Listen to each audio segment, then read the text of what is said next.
Berkarar döwletimiziň bagtýarlyk döwrüne, hormatly prezidentimiziň ýol başçylygyna türkmen halkynyň baý medeni mirasyny öwrenmeklikde, halkymyzyň arasynda ýaymakda ul mümkinçilikler döredilýär. Enes eýle mümkinçilikleriň esasynda biz geçmiş taryhymyzda medeniýetimizi, sungatymyzy, şeýle hem döwletimiziň ötüş taryhyndaky bir näçe ýazylan eserleriň gaýtadan döredilmegine münasip goşun orta asyr alymlarynyň şeýle hem olaryň döreden ajaýyp eserlerini ýangadan öwrenmeklige hem bir näçe mümkinçilikler döredilýär. Türkmen halky dünýä medeniýetinde goşun halklaryň biridir. Bu arada hormatly prezidentimiz Türkmen medeniýeti adly eserinde men milli medeniýetimizin mertebesi barada pikirlerimi jemläp şeýle netije geldim. Medeniýetimizin taryhy, halkymyzyň taryhy ýaly juda gadimdir, şöhratlydyr, çuňgur mazmundur diýip belleýär. Hormatly prezidentimiz aýtýarly, biziň keremli toprağymyzyň gadymy ýadygarlyklarına, gady wagtaş işler geçirilenine süňklerden, agaçlardan ýa-da daşlar ýonulup ýasalan iş gurallary ýa-da bede monjuklar, ýüzükler tapylýar. Bu bolsa türkmen medeniýetiniň has ösenligini görkezýär. Şeýle hem wagtyň geçmegi bilen bu küýdeleriň, monjuklaryň ýüzlerine surat şekilleri yerleşdirilip başlanýar. Onun başga-da ýani nakkaşlyk, suratkeşlik sungaty has gadimden alqaýdýanlar, gadymy adamlar ýani gaýalaryň ýa-da jaý diwarlaryň ýüzlerine suratlary yerleşdiripdirler. Olarda ýani a pursatlary ýa-da ýyrtyjy haýwanyň ýa-da özleriniň illekeşdirip mallarynyň suratlaryny yerleşdirilip, bu bolsa suratkeşlik sunwatynyň has gadimden alqaýdyanyny görkezýär.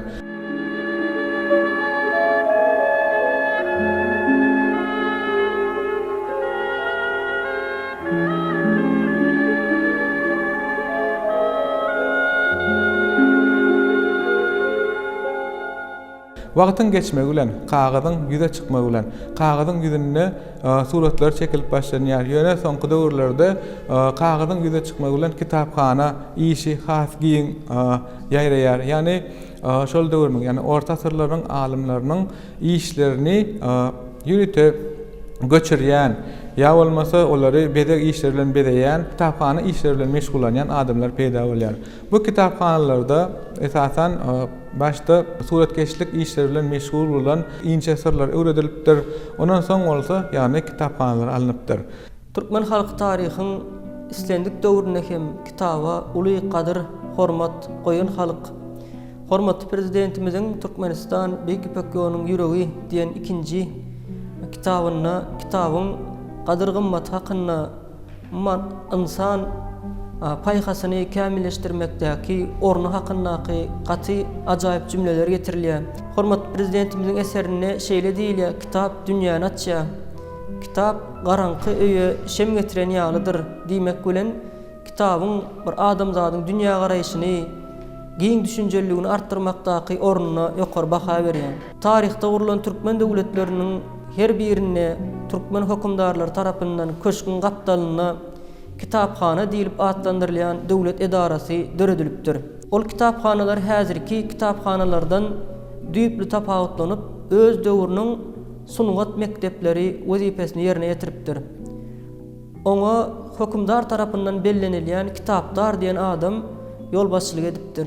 Gadim gol ýazmalaryň saklanşyna olary göçürip, nagyşlar bilen, ajaýyp suratlar bilen bezemeklige jogapkar bolupdyr. Şeýle hem kitap üçin gerek bolan ýokary hili kagyz, syýa, şeýle hem dürli görnüşli ýelim ýa-da bolmasa jiltleme üçin gerek bolan serişdeleri hemde beýleki gön ýaly zatlaryň ýasaýan ustahana hem jogapkarçylyk çekipdir. Türkmen halkynyň ruhy gymmatlyklarynyň arasynda ýazylan eserler, şeýle hem eserleri döretmäge gatnaşan bir näçe beýik şahsiýetlerimize ul orun berilýär.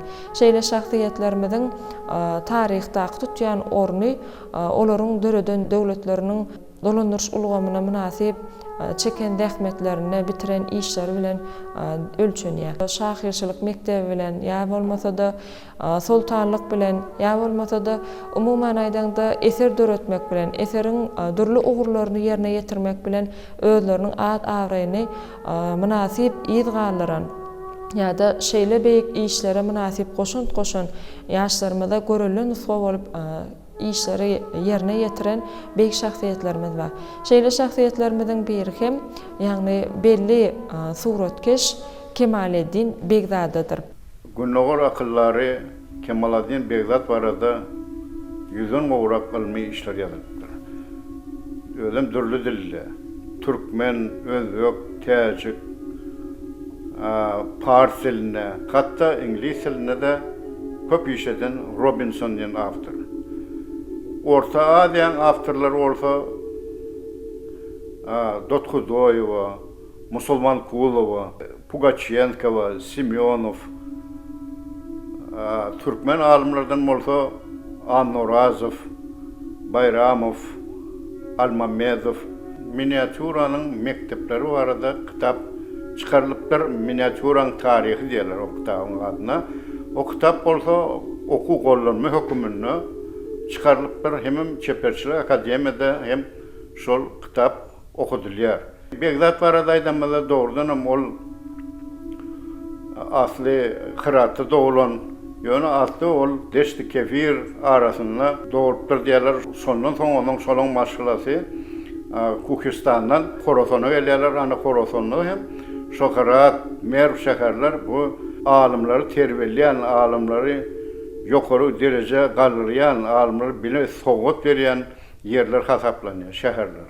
Ana şeýlelikde Hıratda enatasyny ýyr ýetirenden soňra muny Nakkaş Horosonly özüne şäher edilýär. Sunut älimli ilkinji ädimden birini başlaýanyň aýsa bolýar. Kemaleddin Begzada orta asyrlar, yani 1480-nji ýylda, yani Alşir Nowaýynyň howandarlygyna ony yani köşk kitapxanasyna alınýar.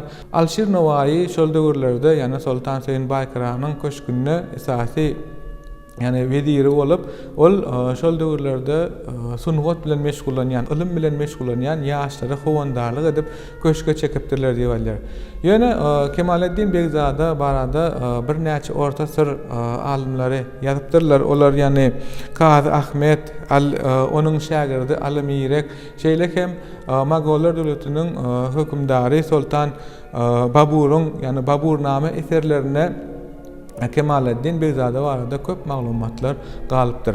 Kemaleddin Begzadanyň hakyndaky iň bir ygtybarly maglumatlar hasaplanýan bolsa Han Demir diýen taryhçynyň eserdir. Ol Begzada bilen bir döwürde ýaşarlyk üçin onuň maglumatlary has, hakykata laýyk hasaplanýar. Elbetde Kazy Ahmediň suratkeşler we kaligraflar barada traktat diýen işinde hem Kemaleddin Begzada hakynda maglumatlar berilýär.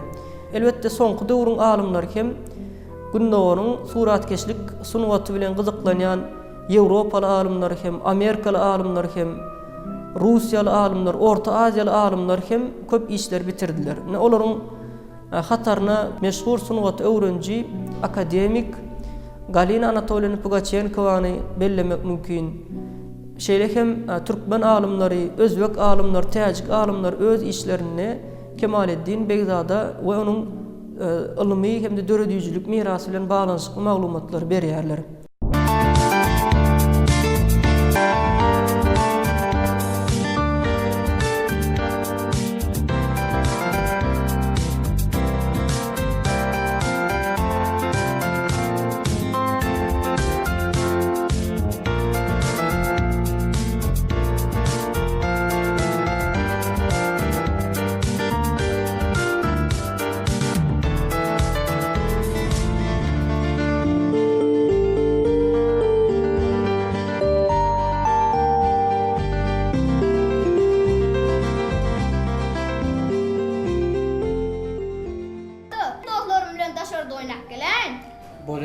Bolya, oynak geray. Oğlum. O ata. Yeni ağız örtüğün yadından çıkarıp bar yana.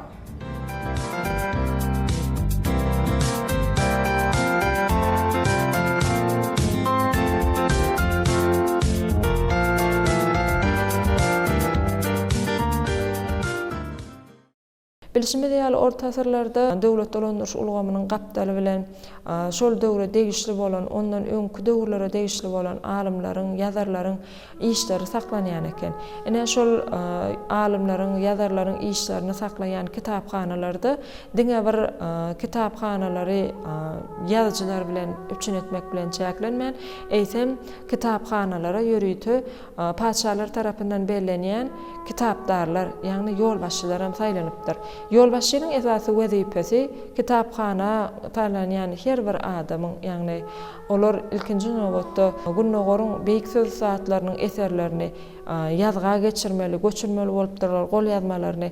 Şeýle hem şol gol ýazmalary, eserleri suratlar bilen bezemek, nakaşylyk, netçarlyk ýaly jiltlemek ýaly işler bilen ýerine ýetirer ýaly ýörüýte adamlar saýlap alypdyrlar.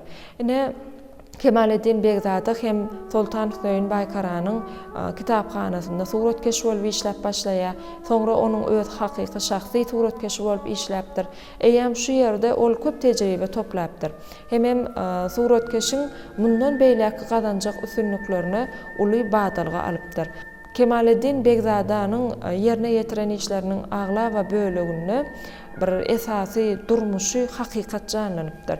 Şoň üçin hem onuň öz döwürdeşleri, ondan soňky suratkeşleriň berýän bahasynda, ýagny Kemaleddin Begzadynyň çeken suratlaryny, miniatüralarynyň her birinde hakykylyk, açyklyk, aýdynlyk görünýär diýip beýan edipdirler. Aslynda gol ýazmalardaky berilýän wakalary suratlar bilen bezelmegini talap edipdir. Ana şol suratlar bilen bezelmek işine bolsa miniatüra diýilipdir, şekillendiriş sungatyna. Şeýle suratlar bolsa Kemaleddin Begzadynyň eserlerine duş gelmek bolýar.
Esasanam Alişer Novaýynyň Hamsasy 5 kitapyň içinde Leyli Mecnun, İskendernama, Şirin ve Perhat şunyaly eserler şoň kitabyny ýerleşdiripdir. Hatda diýerler Nizami Gencewiň Hamsasyndaky gahrmanlary suratlaryny çekip hem kitaplara ýerleşdiripdir. Ana şeýlelikde doğrudan şu iki tane hamsalar deňeşdirilerine Alişer Novaýyň Hamsasy meselem aýdaly Şirin Perhat eserine ol Perhady waspawy Perhat ol garyplan howandary bolupdyr. Nizami Gencewi bolsa ol Hasrof Şirin diýip şo eser ikisiň bir eser ýöne azy başga goýýarlar. Onu olsa Hasrof Paşa wasp-etdirler. Ana şeýlelikde şunyaly pursatlar görmek bolýar. Soňra Abdurrahman Jamiýynyň Baharistan, soň Sadiýynyň Bostan we Gülistan kitabyna miniatüra bilen bezepdir. Diňe Gunnogorda däl, hatda Gunwatarda da muňa Gunnogorun Rafael diýip at beripdirler. Siz bilýänsiňiz 15-nji, 16-njy asyrlar esasanam Ýewropada Renesans döwrü diýär. Renesans bolsa galkynç bolýar. Ýa-da onuň Renesansyň soň Barokko bedeni Rococo, görýänmi? Şunyaly uly ägirt suratkeş bilen deňýärler. Rafael, Michelangelo, Leonardo da Vinci, her kimiň öz suratlary bar tanaşy. Meselem Gioconda, Madonna diýär. David diye ana şeylelikte şu suratlar eğilimi belli oldu. Ana şol Rafael aydiyalar tarihte da aydiyalar onu Rafael Michelangelo'nun döretti diye. Shakespeare Hamlet'i döretti diye. Mollum adam olsa adamın döretti diye. Ana şeylelikte doğrudan şu Rafael Günnoğur'un Rafael deyip ad almanın özü ullokan ustatlığını görkez ya. Edil Sonyalı ad olsa Günnoğur'un Aristotle deyip adı Farabi'li. Görüyor musun?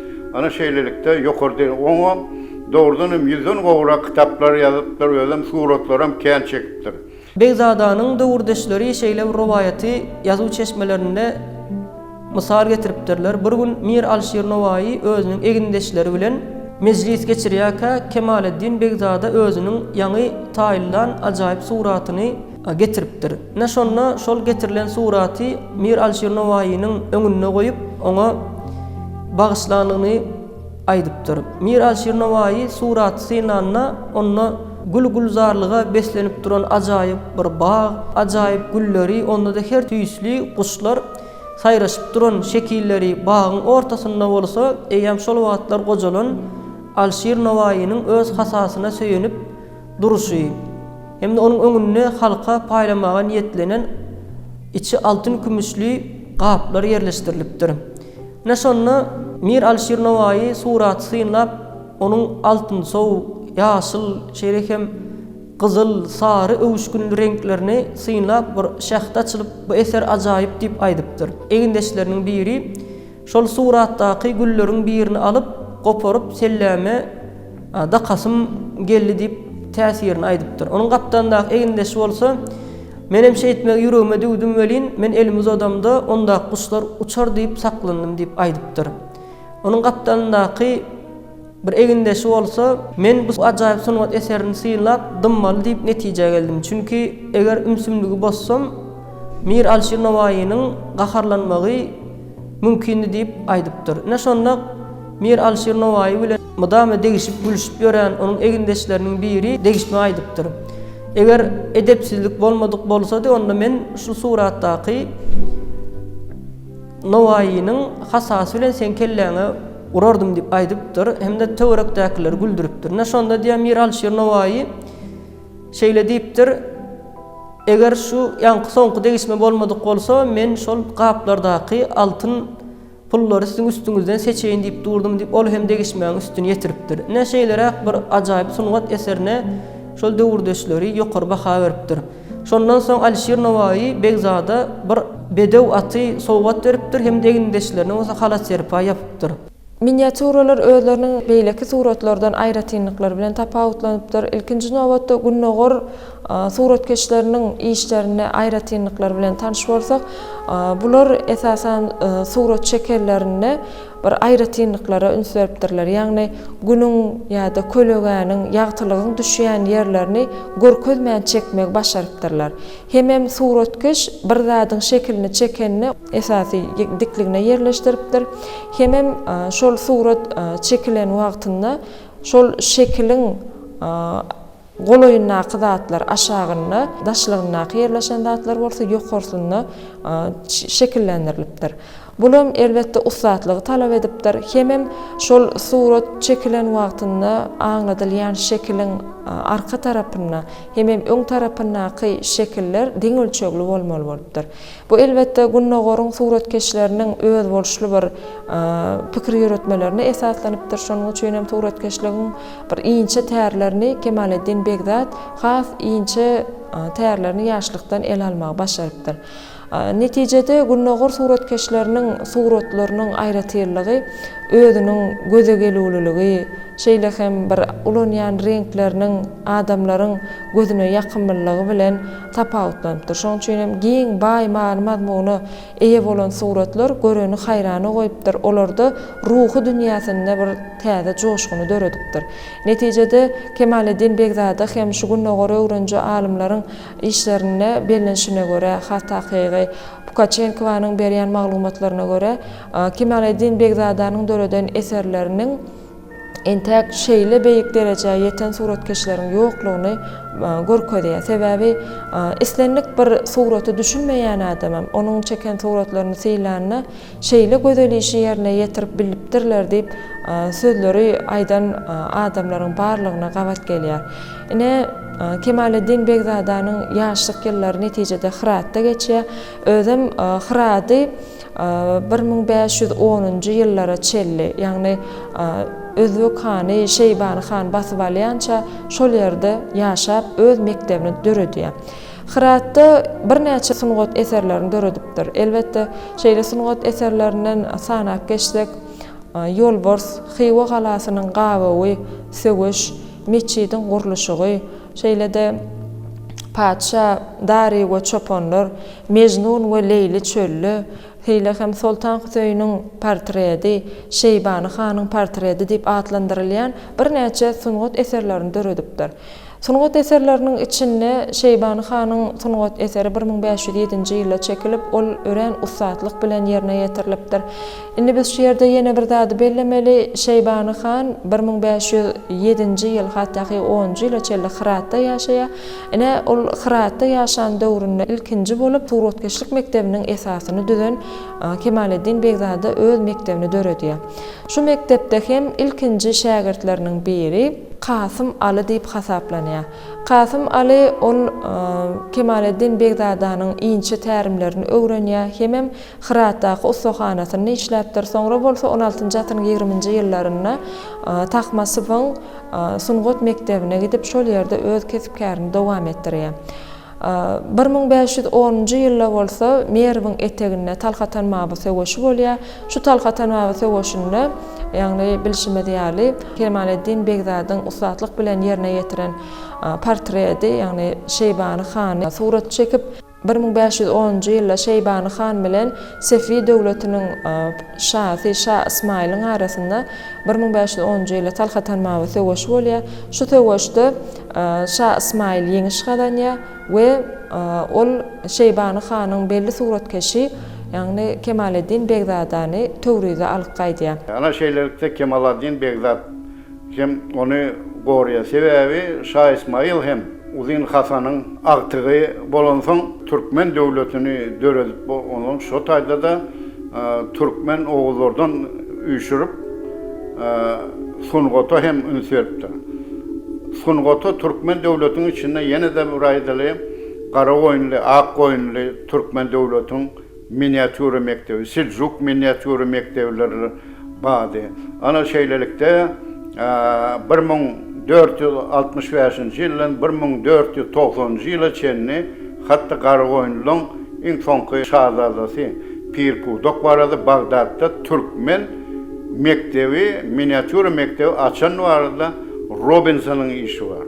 İngiliz alimi, ol köp işletdi, kitap çıkardı. Hem aýtdyr Türkmeniň miniatürasy 14-nji asyrdan da 16-njy asyra çenni şu iň gowy görnükli miniatür mektep keskitlepdir. Ana şeýlelikde dogrudan Kemaleddin Begzad bu günlerde däl, hatda Ýewropada da ady belli. Onuň suratlaryny ýygnýarlar hem şo taýda dörejilikli sırlary suratlarym bolup durýar. Mesela maýdaly Şah Ismaýl Ullokan takda oturýar. Onuň ogly bolsa takmaz bolsa kişik takda oturýar. Ana şeýlelikde şoň üstünde iki tane bijin görkezýär. Şo bijin ýanky hiç kim neme bilmediler. Ta 20-nji asyryň başlaryna çenni.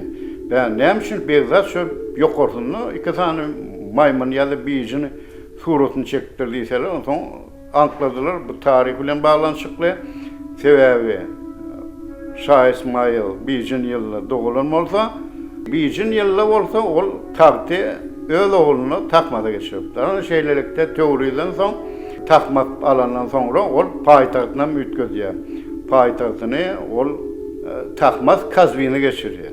Kazwini bizde daýdýarlar, näme köpeklerinden Kazwine gidip gelen ýerlerde dogrudan töwrü Kazwin Maşat bolar İran'ın demir gazygyny Türkiýe halklaryň köp ýaşaýan ýeri. Ana Kazwinde hem miniatüra mektebi yolu goýýar. Ana şondan soňradan Begdadyň okuwçylary, köp okuwçylary bardy, onuň şägirdleri Sultan Muhammed ol gowy suratlar çekdi. Meselem onuň suraty häzirem İstanbul'un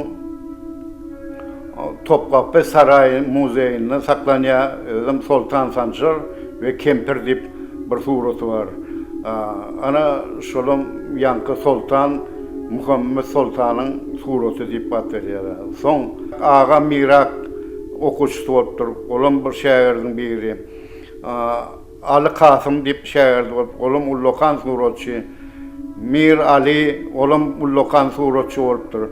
Garaz şu suratçylary ol kämeleşimi hem dünýä yaratmakdadyr hem şol şäherleri uğratdyr. Şonuň üçin hem Magol mektebine de hem iki tane suratçy diýär, olam Kemaladdin Begdadyň okuwçylary. Şo taýda da onuň delde miniatür mektebini açýar Magol imperiýasyny. Ana şeýlelikde şo taýda Agra, Deli bulur, hemme şo taýda suratlar çekilýär. Gawunyň peýdasy. Thomas Mövsümine ilmege maslahat berilýän, özboşly bejerjilik käfiýetlerini öwrenbäý bölüminiň biri de gawunlar. Gawunyň düdümine foli turşulygy, A, P, C vitaminleri we beta-karotin, demir, kali, magni bar. Mundan başga da ol adam bedeniň dokumalaryna, dersine, nerw süýümlerine, taşlara zerur bolan kremli maddasyna baýdyr. Gawunyň düdümindäki C vitamini adam bedenini sowukda dürli kesellerden goraýar, olaň öňüne alýar. Beta-karotin maddasy deriniň we saçlaryň tagdan hem owudan bolmagyna ýardam edýär.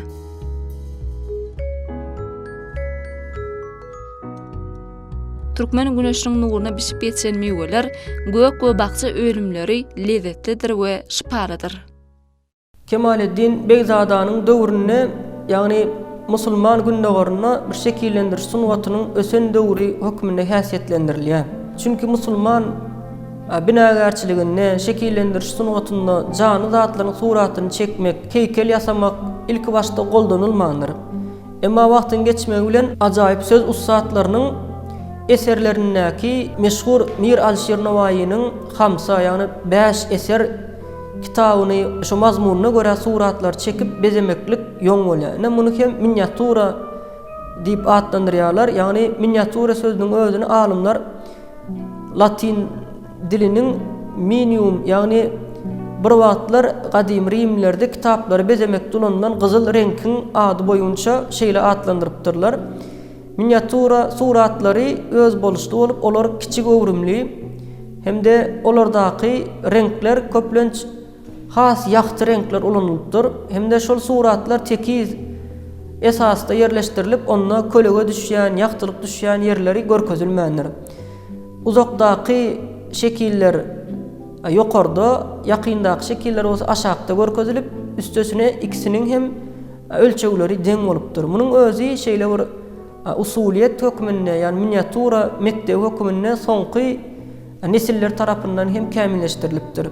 Aýratynam suratkeşligiň miniatura mektebine uly goşan näşeýle bir näçe türkmen suratkeşleri bolupdyr. Olaň arasynda Kemaleddin Begzadadan başga da Sadyk Beg Awşary hemde beýleki meşhur suratkeşleri bellemek mümkin.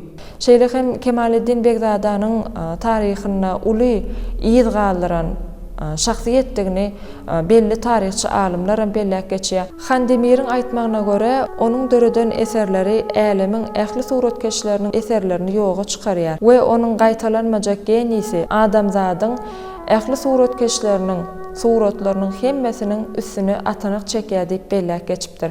Ine şeýle diýmek bilen bu Handemir onuň suratkeşlik ilmine bir has täsin sırlary saklap bilýändigini, asliyetinde suratkeşlerde, binagärlerde, halyçylarda, nakkaşlarda her bir çekýän adamyň öz gizliň sırlary saklanypdyr. Ene şeýle gizliň sırlaryň saklanmagynyň Kemaleddin Begzadadan nusga alyp gaýdýanlygyny belläp geçipdir. Şeýle alimlaryň ýene biri öz döwürdeşi ýaş alimlaryň biri Vasifi hem Kemaleddin Begzada ýokary baha beripdir. Ýagny Kemaleddin Begzadadyň suratlary onun beýikligi bilen, usatlygy bilen gün-günden beýgelýär. Hatda gün-günden her sagat saýyn beýgelýär diýip belläýär. Şeýle diýmek bilen ol Nowaýynyň, şeýle hem Şeýbany hanyň portretlerini çekmek bilen şol portretlarda gaýtalanmajak sungat eserleriniň döredilenligini görkezýänligini belläp geçipdir.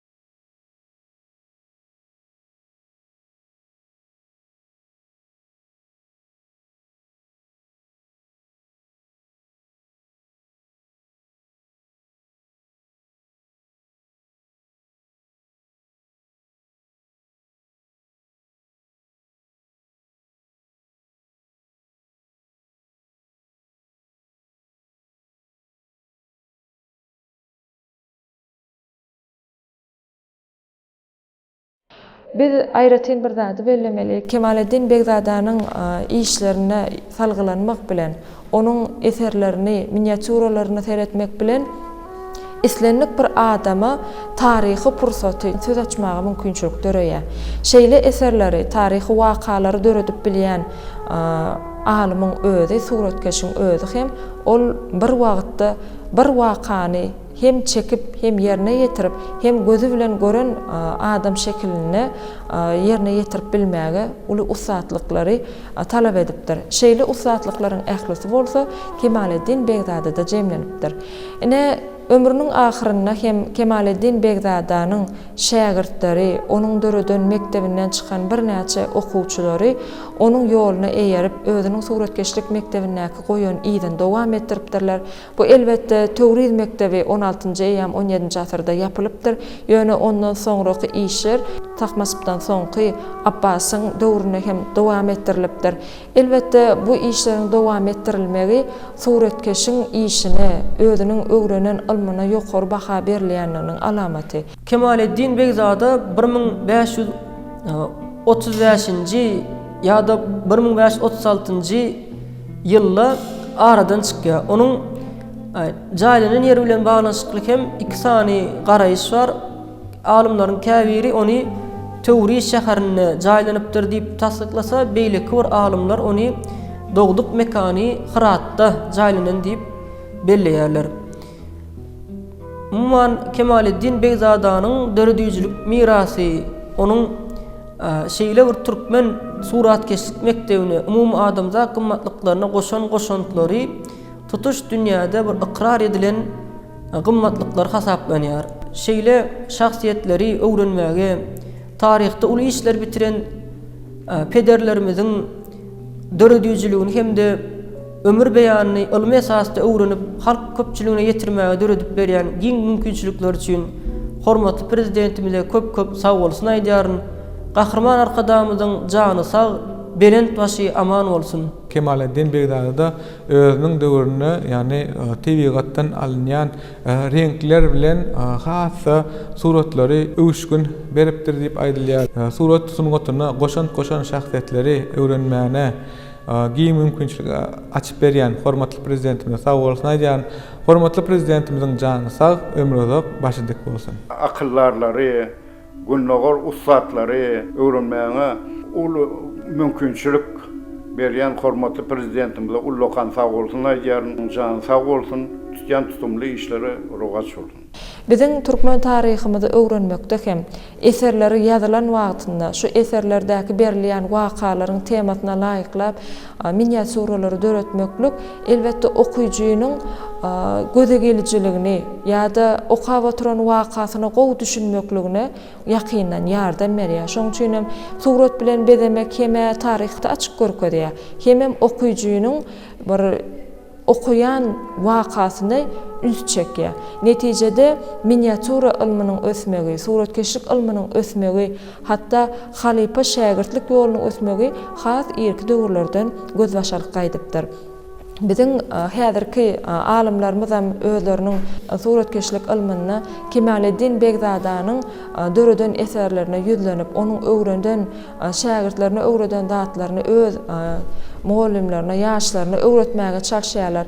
Netijede Kemaleddin Begdadanyň goýan ýyly taryhymyzy öwrenmekde, suratkeşlik ilmini öwrenmekligi uly itergi berýär. Türkmen halkynyň taryhyna şeýle beýik şahsiýetlerimizi öwrenmek üçin döredip berýän mümkinçiliklerini ýaşlarymyzyň arasynda taryhymyzy, sungatymyzy, medeniýetimizi ýaýmakda, olaryň arasynda wagt etmekde döredip berýän mümkinçiliklerine hormatly prezidentimize sag bolsun aýdýar. Gahryman arkadaşymyzyň jany sag, ömrü uzak, belent başı aman, işleri rowaç bolsun.